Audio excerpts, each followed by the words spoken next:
ஓம் சாந்தி, ஓம் சாந்தி, ஓம் சாந்தி. நாம் தொடர்ச்சியாக ராஜயோகினி தாதி இறுதிய புஷ்பா பற்றி பார்த்து கொண்டு வருகின்றோம். நேற்று பாபா அழகாக ஆத்மா பாடத்தை எடுத்தார். துக்கமாக இருந்த தாதி இறுதிய புஷ்பா அவர்கள், அதாவது டிக்கன், அந்த ஆத்மா பாடத்தை எடுத்த பிறகு வீட்டுக்கு வந்த பிறகு குஷியாகி விட்டார்.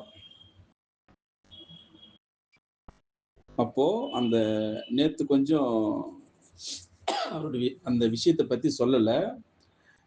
ஆத்மா பற்றி கேட்ட பிறகு அவர் எப்படி ஆனந்தம் அடைந்தார், அது எப்படி பாபாவிட சொன்னார் அப்படின்னு அதனுடைய தொடர்ச்சி கொஞ்சம் பார்க்கலாம். நேற்றையுடைய தொடர்ச்சி தான். அப்போ பாபா மீண்டும் தாதி இறுதிய புஷ்பாவை அழைத்தார் மெதுவாக.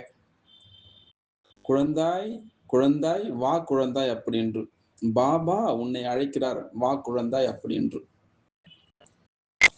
இப்படியாக 2 அல்லது 3 முறை என்னை அழைத்த பிறகு நான் சமாதி நிலையில் இருந்து மெதுவாக இறங்கி உடல் உணர்வுக்கு வந்துவிட்டேன். அதாவது முன்பு இருந்த அந்த மனத்தினுடைய பாரம் முற்றிலும் மறைந்திருந்தது. அவர் முற்றிலும் மாற்றம் அடைந்த ஒரு ஆத்மாவாக இருந்தார். யாரு? தாதி இறுதி புஷ்பா அவர்கள். அதாவது நேத்தினுடைய அந்த துக்கத்தினுடைய கருமேகம் கரைந்து விட்டது. இதுவரை நான் அனுபவித்திராத அந்த கற்பனை கூட செய்யாத அமைதியும் ஆனந்தமும் நிறைந்த நிலையை நான் அனுபவித்தேன் அப்படின்னு சொல்கின்றார். அப்போ பாபா மீண்டும் கேட்டார் என்னை, குழந்தாய் இப்பொழுது சொல், நீ யார் அப்படின்னு கேள்வி கேட்டார். அதற்கு பதில் சொல்லாமல் டிக்கன், அதாவது தாதி இறுதிய புஷ்பா அவர்கள் உறக்க சிரிக்க தொடங்கினார். பாபா இப்படி கேட்டதற்கு காரணமில்லை அப்படின்று அவருக்கு தோன்றியது. திரும்பவும் சரி புன்னையுடன் பாபா கேட்டார், குழந்தாய் ஏன் சிரிக்கிறாய் அப்படின்று. திரும்பவும் சொல்கின்றார், நான் ஆத்மா என்பதை நீங்களே அறிவீர்கள், அப்படி இருக்க ஏன் என்னிடம் இப்படி கேட்கிறீர்கள் அப்படின்று தாதி இறுதிய புஷ்பா அவர்கள் பாபாவிட சொன்னார். பிறகு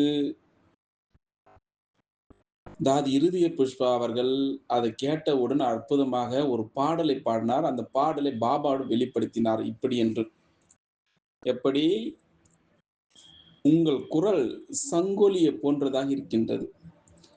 என்னது? உங்கள் குரல் சங்கொலியை போன்றது, கொஞ்சம் சொல்லுவாங்க.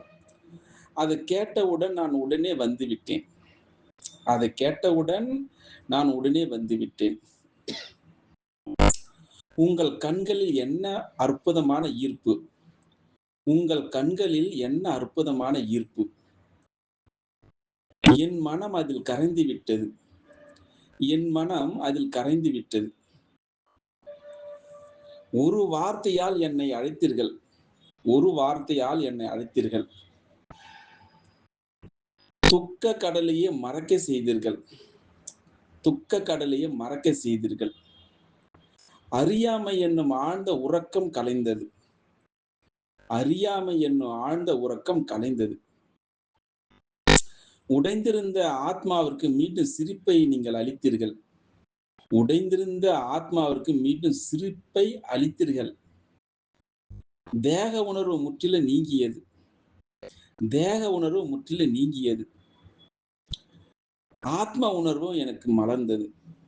ஆத்ம உணர்வு எனக்கு மலர்ந்தது. ஐம்பூதங்களுடைய பந்தம் விலகியது.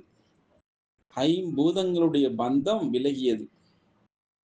யோகத்தினுடைய ஒளி அங்கே பிரகாசித்தது அப்படின்ற அழகான ஒரு பாடலை பாபாவின் முன் தாதி இறுதிய புஷ்பா, அதாவது டிக்கன், அழகாக பாடி முடித்தார்.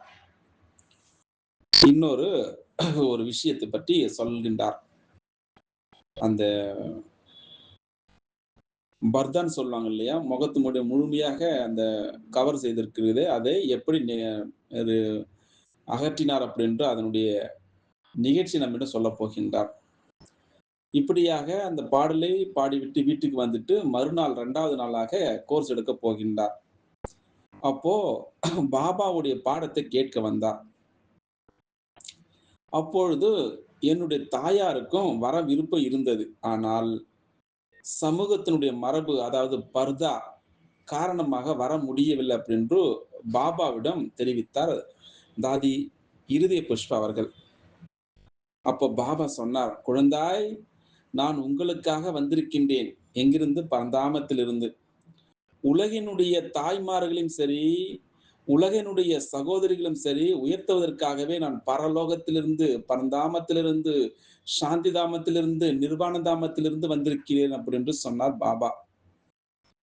அப்போ மதியம் 2 மணி அளவில் இருக்கும். அதாவது கடும் வெயிலில் சுமார் 2 கிலோமீட்டர் நடந்து பாபா அதாவது இருதய புஷ்பாவுடைய தாயார் சீதா மாதாவை சந்திக்க சென்றார். அப்பொழுது அவர் மூக்கின் நுனி வரை முகத்திரையை பர்தா இழுத்து கொண்டு அமர்ந்திருந்தார் சீதா மாதா அவர்கள். அப்போ பாபா சொன்னார், அம்மா, முதலில் இந்த முகத்திரையை நீக்குங்கள், பிறகு என்னை ஆன்மீக கண்களால் பாருங்கள் அப்படின்னு சொன்னார் பாபா. அப்போ பர்தாவை அகற்று அப்படின்ற வார்த்தைக்கு பின்னால் எவ்வளவு ஆழமான பொருள் இருக்கு தெரியுமா அப்படின்னு கேள்வி கேட்டார். அதற்கு 2 அர்த்தங்கள் இருக்கிறது. அது முதலாவது அர்த்தம் முகத்தில் இருக்கும் முகத்திரையே, அதாவது பர்தாவை அகற்றுவது முதல்ல. 2வது ஆத்மாவை மறைந்திருக்கக்கூடிய அந்த தேக உணர்வு என்ற திரையை அகற்றுவது. எவ்வளவு அற்புதமா இருக்கு பாருங்க. அந்த காலத்துல சொல்லியிருக்கிறார் பாபா. இந்த உயர்ந்த போதனைகள், மெசேஜ் அனைத்தும் பரமாத்மா சிவபாபாவால், அதாவது பிரம்மா பாபாவை கருவியாக கொண்டு வழங்கப்பட்டிருக்கின்றது. இந்த ஞானத்தை பிரம்மா பாபாவுடைய யோக வாழ்க்கையை பற்றி படிக்கும் பொழுது நாம் இன்னும் தேக உணர்வு இருப்பதால் அவருடைய உடல் உருவத்தையே அதிகமாக நினைக்கின்றோம். ஆனால் அந்த உடல் வெறும் கருவி மட்டுமே அப்படின்று அந்த விஷயங்களை தாதி இருதய புஷ்பா அவர்கள் நம்மிடம் தொடர்ச்சியாக சொல்லிக் கொண்டு வருகிறார். அந்த அனுபவத்தினை உண்மையில் ஒலியை எழுப்புவது புல்லாங்குழல் அல்ல, அதை ஊதும் இசைக்கலைஞரை. அதுபோலத்தான் பிரம்மா பாபா ஒரு கருவி மட்டுமே. அவரின் மூலமாக செயல்பட்டவர் தான் பரமாத்மா சிவபாபா. அப்ப பிரம்ம பாபா யாரு? புல்லாங்குழல் ஊதுபவர் யாரு? பரமாத்மா. அதை கேட்பவர் யாரு? ஆத்மாக்கள். அதனால் இந்த வாழ்க்கை வரலாற்றை உண்மையான ஆத்ம உணர்வுடன் படிப்பவர்களுக்கு அது மிகவும் ஆழ்ந்த ஆன்மீக அனுபவத்தை உந்துதலையும் அளிக்கும் அப்படின்னு சொல்கின்றார். சீதா மாதாவிடம் பாபா பர்தாவை, அதாவது முகத்தெரிய அகற்றுங்கள் அப்படின்னு சொன்னவுடன் அவர் என்ன செய்தார் தெரியுமா? அவர் உடனே முகத்தெரிய நீக்கி பாபாவை பார்த்தார். பார்த்தவுடன் அந்த கணமே வயதான அந்த மனிதனுடைய உடலை அவர் காணவில்லை. அதற்கு பதிலாக விஷ்ணுவுடைய அந்த ரூபத்தை பார்த்தார். அதாவது சங்கு, சக்கரம், கதாயுதம் மற்றும் தாமரை ஏந்திய அந்த விஷ்ணுவுடைய தெய்வீக தரிசனத்தை அவர் கண்டார். எவ்வளவு அற்புதமாக இருக்கிறது பாருங்கள். இதை படிக்கும் போதும் சரி, நம்ம கேட்கும் பொழுது அந்த ரூபத்தை அப்படியே எமர் செய்து கொள்ளுங்கள் விஷ்ணுவை. அந்த இடத்திலேயே சீதா மாதா என்ன செய்தார் தெரியுமா? பாபாவுடைய திருவடிகளில் விழுந்து அந்த ஞான பிறவியை அடைந்து விட்டார். அதாவது நடைமுறை சூழ்நிலையை அறிந்திருந்த பாபா சிக்கனிடம் இப்படி சொன்னார், குழந்தாய், உன் அம்மாவை பகல் நேரத்தில் அழைத்து வராதே. மக்கள் ஏதாவது பேசக்கூடக்கூடிய நிலை வரும். அதாவது மாலை நேரத்தில் நீ அழைத்து வா அப்படின்னு பாபா சொன்னார். ஆனால் ஆத்மா, பரமாத்மா மற்றும் சொர்க்கம், வைகுண்டம் இது பற்றி ஞானத்தை 3 நாட்களில் பெற்ற பிறகு சீதா மாதா இப்படி சொன்னார். அதாவது, இப்பொழுது நான் இறைவனுடைய குழந்தையாகிவிட்டேன். இந்த உலக மக்களுக்காக நான் ஏன் பயப்பட வேண்டும் அப்படின்னு கேள்வி கேட்டார். அவர்கள் என் துக்கத்தை போக்க முடியுமா? அதனால் இனிமேல் அனைவரும் பார்க்கும் வகையில் பகல் நேரத்திலேயே இறைவனுடைய இல்லத்திற்கு நான் செல்வேன் அப்படின்னு சொன்னார். யாரு? தாதி இருதய புஷ்பாவுடைய தாயார் சீதா மாதா அவர்கள். என்ன ஒரு அற்புதமான மாற்றம் நடந்தேறியது! தாயும் மகளும் ஞானத்தை பெற்றார்கள். ஆனால், அதாவது இருதய புஷ்பாவுடைய தந்தையினுடைய நிலைதான் என்ன? கேள்வி. அவருடைய அப்பா பேர் தான் நாம் ஏற்கனவே சொன்னோம். ரத்தன் சந்த். அதாவது தன் மனைவியும் சரி, தன்னுடைய மகள் அதாவது இருதய புஷ்பா ஓம் மண்டலில் ஆன்மீக தொடர்பை பெற்று, தங்களுடைய கவலைகளையும், தங்களுடைய துக்கங்களையும் மறந்து மகிழ்ச்சியுடன் இருப்பதை பார்த்து மிகவும் சந்தோஷப்பட்டார். அதாவது இருதய புஷ்பாவுடைய தகப்பனார் ரத்தன் சந்த். ஆனால் அவருக்கு புகைப்பிடித்தல், மதுபானம் அருந்துதல், அது மட்டுமா மாமிசம் உண்ணுதல் இது போன்ற பழக்கங்கள் இருந்ததால் ஆசிரமத்திற்கு வரவே கிடையாது அவர். மனைவியும் மகளும் பலமுறை அழைத்தும் அவர் ஒரு காரணம் சொன்னார். அது என்ன காரணம் அப்படி என்றால், உங்களுடைய மாற்றத்தை பார்த்து எனக்கு ஞானம் கிடைத்து விட்டது. அப்படி இருக்க நான் ஏன் அங்கே வந்து ஞானம் பெற வேண்டும் அப்படின்று அவர் சொன்னார். கேள்வி கேட்டார் திரும்ப. இதை டிக்கன் வந்து பாபாவிடம் சொன்னார். அப்போ பாபா சொன்னார் டிக்கனிடம், அதாவது குழந்தாய் பரவாயில்லை. அவருக்கு என்னுடைய நினைவை அதாவது நினைவினுடைய அன்பை தெரி தெரி தெரிவித்துக் கொண்டே வாரு அப்படின்னு சொன்னார். அவருக்கு என்னுடைய நினைவை சொல்லு அப்படின்ற பாபாவுடைய இந்த வார்த்தை எவ்வளவு அழுத்தமான, எவ்வளவு அமுதமான அர்த்தம் மறைந்திருக்கிறது தெரியுமா? அதாவது இன்று ஒருவர் மற்றொருவருக்கு என் நினைவுகளை தெரிவிங்கள் அப்படின்னு கூறுவது சாதாரணமாக இருக்கலாம். ஆனால் அப்பொழுது பரமாத்மா சிவபாபா, பிரம்மா பாபாவுடைய உடலை கருவியாக கொண்டு அவருக்கு என்னுடைய நினைவை தெரிவி அப்படின்று கூறியது எவ்வளவு பெரிய பாக்கியம் என்பதை இந்த தொடர் மூலமாக நாம் பார்த்தோம், கேட்டோம்.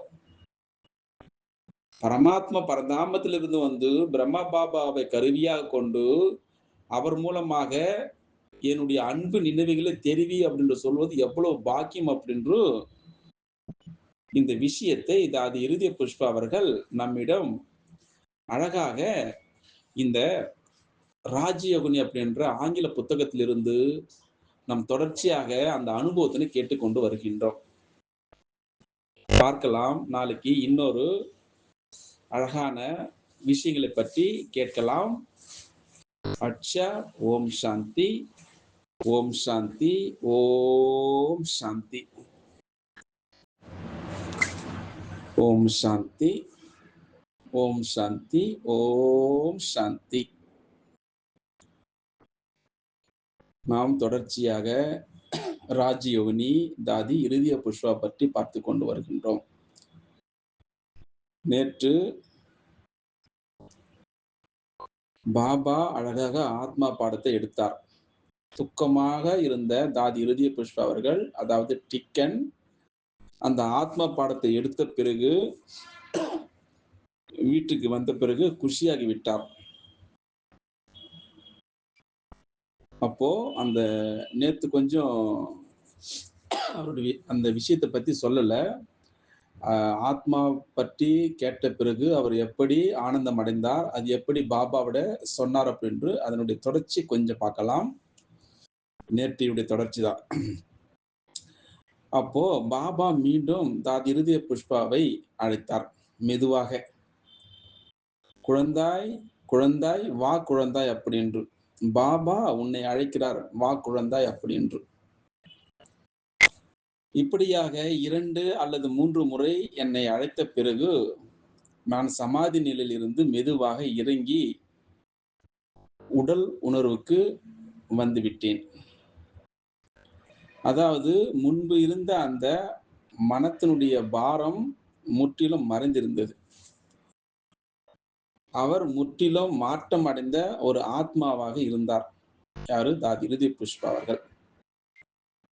அதாவது நேத்தினுடைய அந்த துக்கத்தினுடைய கருமேகம் கரைந்து விட்டது. இதுவரை நான் அனுபவித்திராத அந்த கற்பனை கூட செய்யிராத அமைதியும் ஆனந்தமும் நிறைந்த நிலையை நான் அனுபவித்தேன் அப்படின்னு சொல்கின்றார். அப்போ பாபா மீண்டும் கேட்டார் என்னை, குழந்தாய் இப்பொழுது சொல் நீ யார் அப்படின்று கேள்வி கேட்டார். அதற்கு பதில் சொல்லாமல் டிக்கன், அதாவது தாதி இருதய புஷ்ப அவர்கள் உரக்க சிரிக்கத் தொடங்கினார்.